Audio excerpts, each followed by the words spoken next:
Welcome to the Power of Partnership podcast.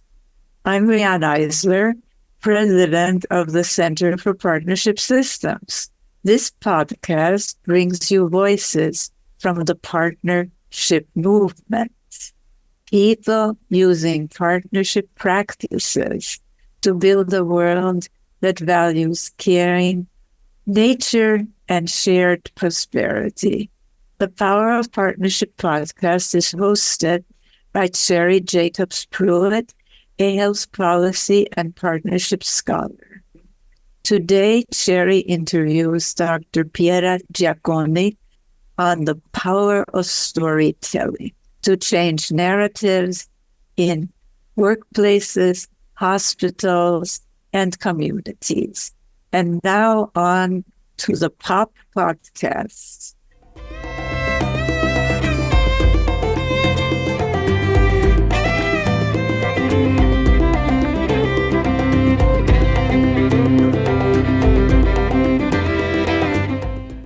Welcome, Piera. I'm so looking forward to our discussion today and digging deeper into the power of our narratives and storytelling in shifting our paradigms to help create a more caring world.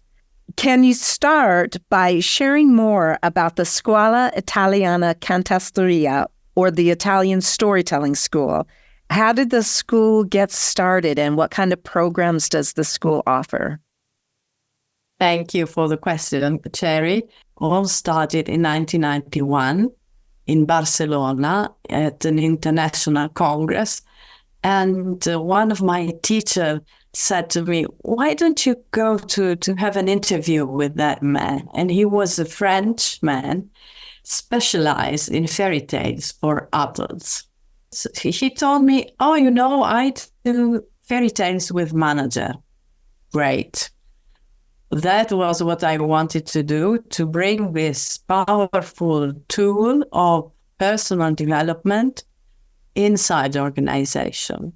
And year after year, step after step, I realized how to put together all that I studied, and to have at the end a certified method, internationally certified, in narrative medicine. We started officially in 2010, and we founded an association in order to promote the culture of partnership, of respect, and of joy. And our intent was to work with children, teens, adults, families, and also persons with disabilities.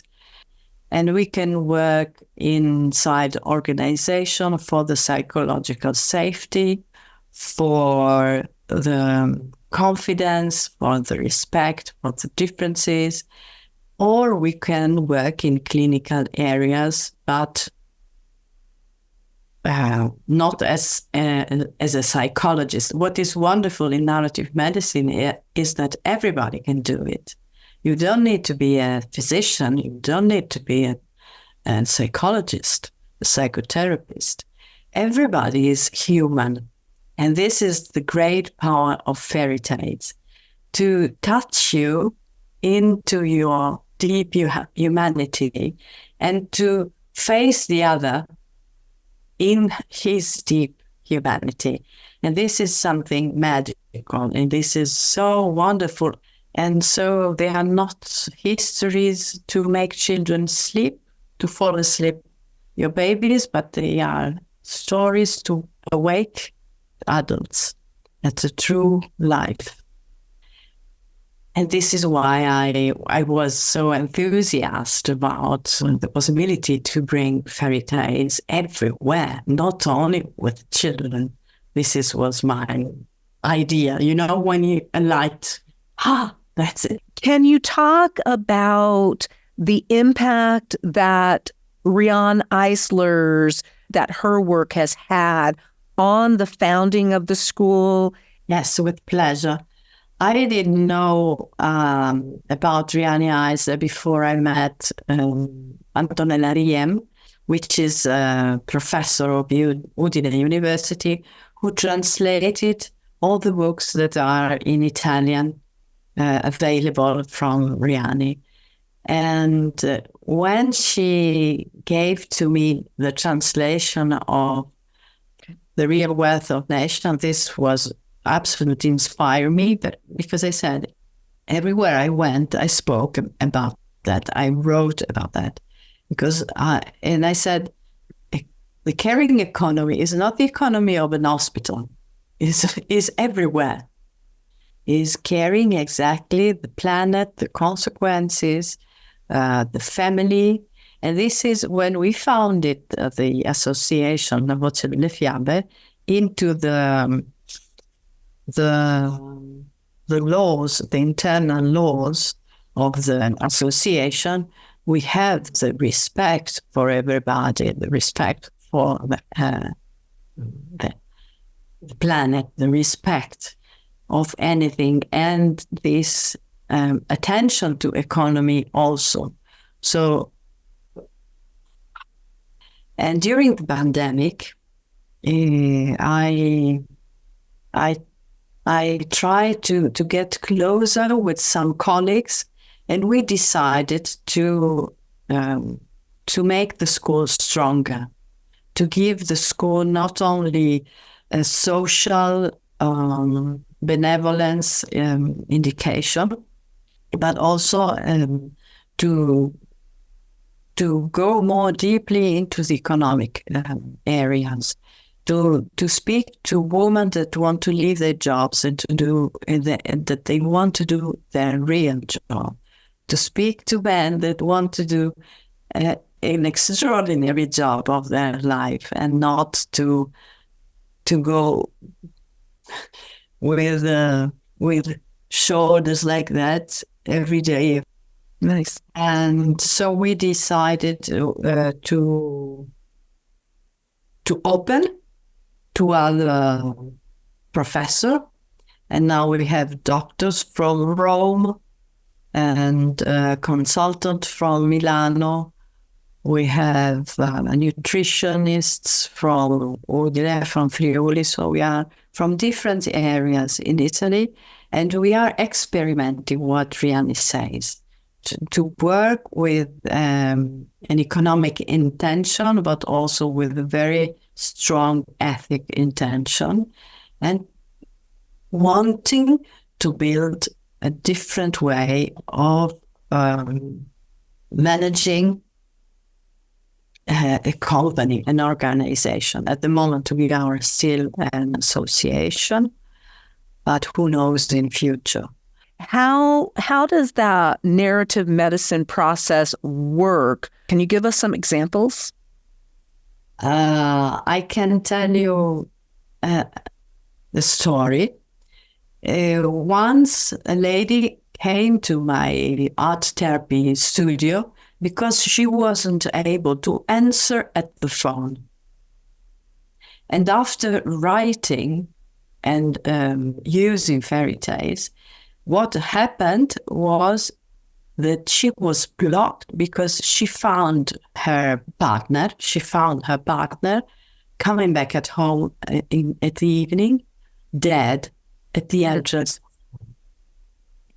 And this was under a lot of many other things. And that at the end, she said, what is that? That terrible sadness that she was dominating, that she was controlling with her mind, and the tears were never enough out. And so that all that sadness remained inside. So we speak about fairy tales, and that slowly, naturally comes out. And so working, changing the imagination, changing thoughts, we build from inside to outside. We build a new reality, which is more true and more correspondent to our inner sense of life. So what we are born for. This is what fairy tales speak about. And narrative competence is very important in every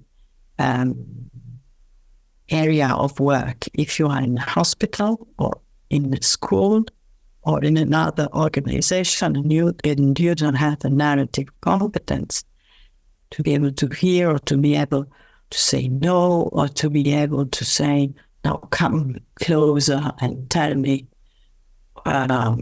what is wrong with you, things can become worse and worse and worse, and then working mediocre. You are listening to the Power of Partnership podcast. If you would like us to share your partnership story, or if you would like to become a proud sponsor of the POP podcast, please contact us at center@partnershipway.org. And now, back to today's episode. Can you speak a bit more about how narrative medicine was founded? During the 90s of the last century, there was what is called the narrative turn. And narrative became very important everywhere at the end of the 90s. And in 2003, Dr. Rita Charon at the Columbia Hospital, which is in the Bronx, in New York City, she visited the patient, and after reading the papers, it was very difficult to understand what the person had. And she said to this man, in a Spanish man, she said, "But please, can you tell me your story?" And the man started crying. And he said, "It's the first time that the clinician asked me my story. And I am going from one clinician to another, and nobody understands what is wrong with me." And this was her light, and said, "It's important. Narratives are so important." And yes, as Riane says, we use more brain connections when we help others than when we are fighting with others. And we receive more dopamine and all these substances that are released by our brain when we do something which is okay for us, which is, I would say, in our beauty, in our best expression of our inner beauty. Because the lady to say the beauty we fall in love in fairy tales is the metaphor of our personal beauty. This is so simple for children and so difficult for adults. Do you know if there are other storytelling schools similar to your school that exist around the world? Unfortunately, there aren't schools like our school at the moment, because we are the only one who works with fairy tales, meditation, and play. But there are, in the United States, for example, there is the Duke University, the Columbia, that have inside the first, second, and third year of clinician education, there are courses of narrative medicine where students can go and learn through the classical literature, through the masterpieces of literature around the world. They can be inspired and write about their emotion, or analyze a masterpiece of literature and reverberating in together with the story. There are some books which are interesting. You can find the books of Brian Hurwitz, which is the British professor, and you can find the books of Dr. Rita Charon, which are two at the moment. Are listeners able to access any of the courses from your school virtually for those who are not located in Italy? Yes. We have online courses once a month through this wonderful possibility, which is the online connection. We can play together, we can breathe together, we can speak about fairy tale, what we like of that, or what we don't like, what we hate of that fairy tale. And we can learn some tools that we can utilize, reuse in our work or personal life. Because this master, you can follow it also without writing a thesis, without having your practice at the end, but simply as a personal development tool, because you want to know better about you, or you like fairy tales, fairy tales lover. And how can our listeners find out about those online resources? They can tap lavocedellefiabe.com, which means the voice of fairy tales. And my name is Piera Giacconi, and they can find a YouTube channel with many stories recorded.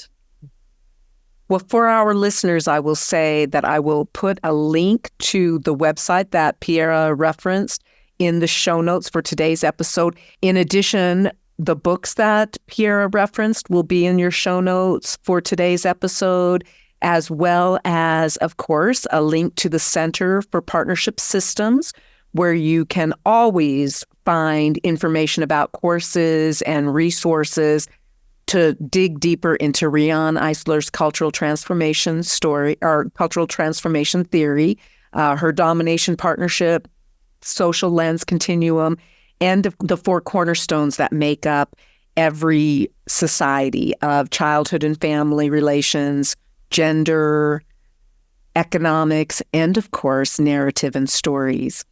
Piera, before we close, I wonder if you have any final words you'd like to share with our listeners.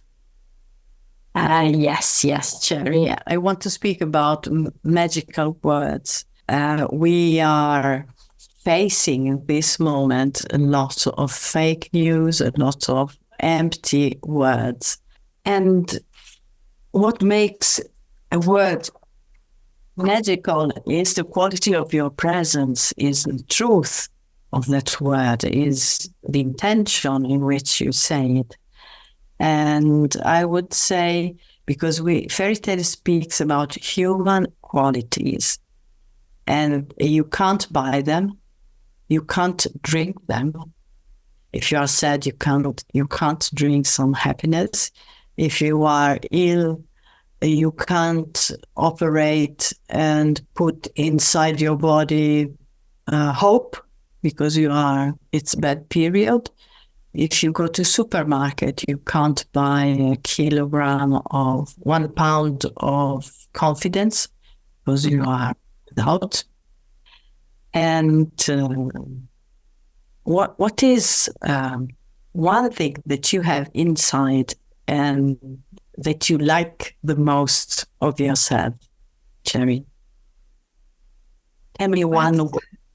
That's beautiful. I think that changes at times. So for today, it's curiosity. All right. I can agree with you. Yes. I feel that you put the question for today, for the interview today, with a lot of curiosity. And I could. It's like it's like to have this sense, the sense of smelling. Your curiosity makes me feel a sense of smelling very strong.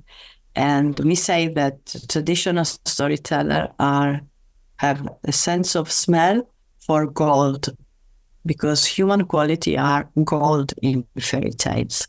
Is when they speak about gold, they speak about something that is uncorruptible.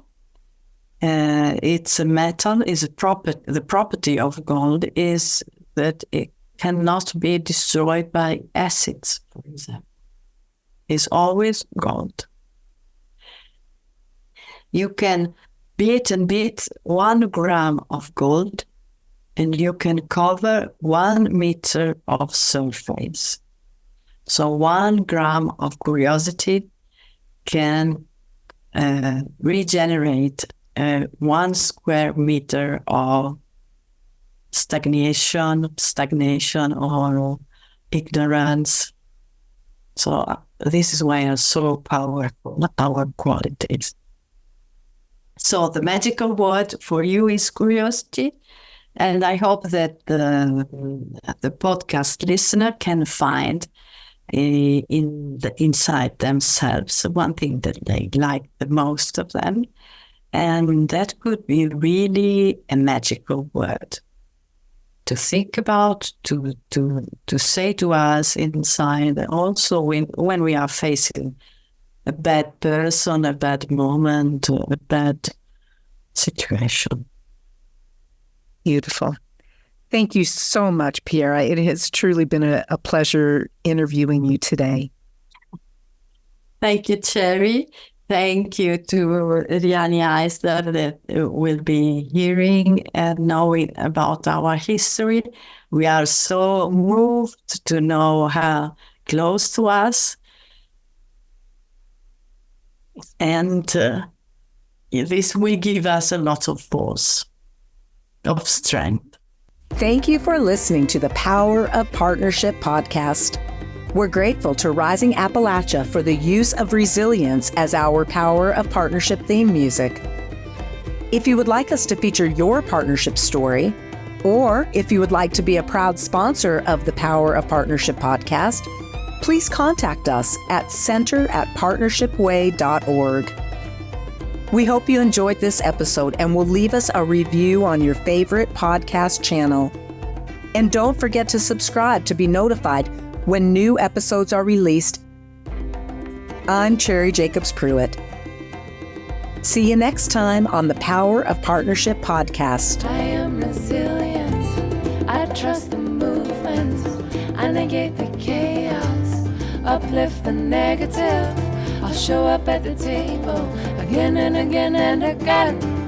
I'll close my mouth and learn to live.